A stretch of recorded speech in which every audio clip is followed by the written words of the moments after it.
Halo semua, Radit di sini. Senang banget bisa ketemu kalian lagi di video kali ini. Semoga kalian semua dalam keadaan sehat dan semangat belajar ya. Hari ini kita bakal ngobrolin sesuatu yang sebenarnya selalu ada di sekitar kita.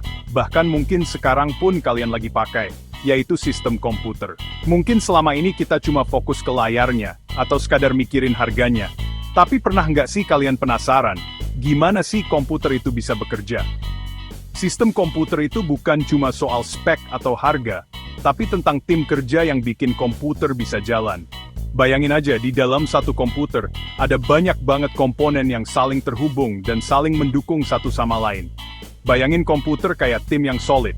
Kalau satu bagian nggak kerja, semuanya berantakan. Misalnya kalau RAM-nya bermasalah atau hard disk-nya error, pasti deh komputer jadi lemot atau bahkan nggak bisa nyala sama sekali. Sistem komputer itu kayak bikin kopi susu, ada bahan, ada yang ngeracik, semua harus kerja bareng.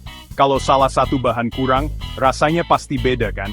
Begitu juga dengan komputer, semua komponennya harus saling melengkapi. Setiap kali kalian nyalain laptop atau gerakin mouse, ada orkestra kompleks di baliknya. Mulai dari prosesor yang memproses data, RAM yang menyimpan sementara, sampai hard disk yang menyimpan file-file penting kalian. Ada bagian yang kelihatan, kayak monitor dan keyboard, tapi ada juga yang tersembunyi di dalam casing. Dan kita, sebagai pengguna, adalah pengendali utama yang menentukan apa yang mau dilakukan komputer. Paham sedikit soal ini bisa bantu banget kalau komputer bermasalah. Setidaknya, kita jadi tahu harus mulai cek dari mana, atau bisa jelasin ke teknisi dengan lebih jelas. Yuk, kita beda satu persatu anggota tim hebat ini. Supaya kalian makin paham dan gak bingung lagi kalau ada masalah sama komputer. Dalam dunia komputer, ada 3 anggota utama yang selalu bekerja sama: hardware, software, dan brainware. Ketiganya membentuk satu tim yang gak bisa dipisahkan, seperti 3 serangkai yang saling melengkapi satu sama lain. Tanpa salah satu dari mereka, komputer gak akan bisa berfungsi dengan baik. Hardware adalah bagian fisik komputer. Semua benda yang bisa kita lihat dan sentuh, seperti monitor, keyboard, mouse, CPU, printer, bahkan kabel-kabelnya. Semua komponen ini membentuk tubuh komputer, tempat semua proses terjadi.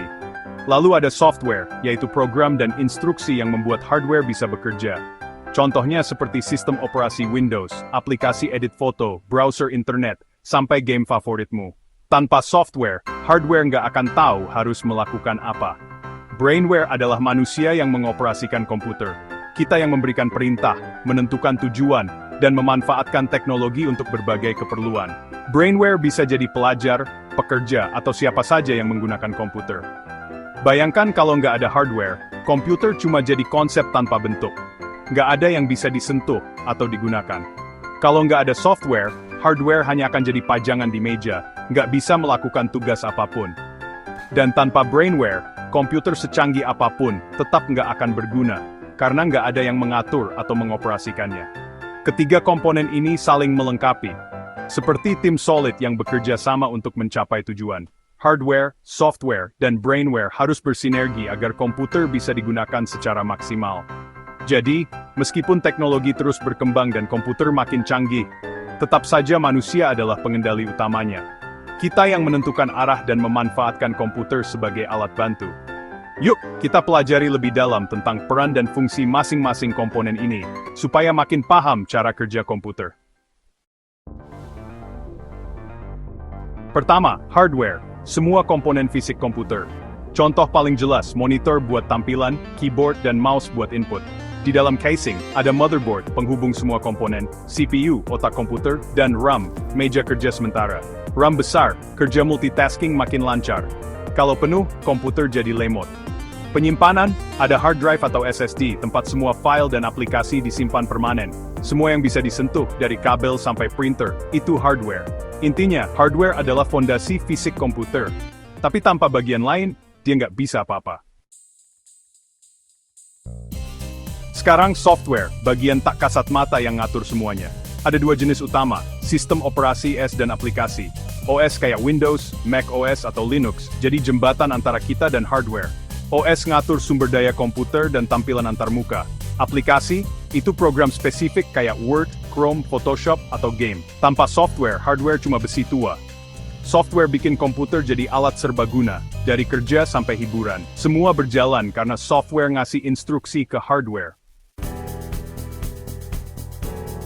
Terakhir, brainware, kita, pengguna komputer. Komputer secanggih apapun tetap pasif tanpa manusia yang ngasih perintah. Kita yang nentuin komputer dipakai buat apa, kerja, belajar, hiburan, atau bikin karya. Ada pengguna biasa, ada juga yang ahli kayak programmer, designer, atau admin jaringan. Brainware ngasih nyawa dan tujuan ke komputer. Nilai komputer tergantung siapa yang pakai. Tanpa brainware, komputer cuma tumpukan hardware dan software. Jadi, kitalah yang bikin komputer berguna. Pernah nggak sih, kamu mikir gimana hardware, software, dan brainware bisa kerja bareng dengan mulus? Yuk kita lihat contohnya saat kita mengetik di komputer. Proses ini ternyata lebih kompleks dari yang kita kira loh. Setiap kali kita mengetik, ada banyak komponen yang saling terhubung dan bekerja sama. Brainware, yaitu kita sebagai pengguna, mulai dengan menekan tombol di keyboard, yang merupakan perangkat keras input. Setiap tekanan tombol itu mengirimkan sinyal elektronik ke komputer.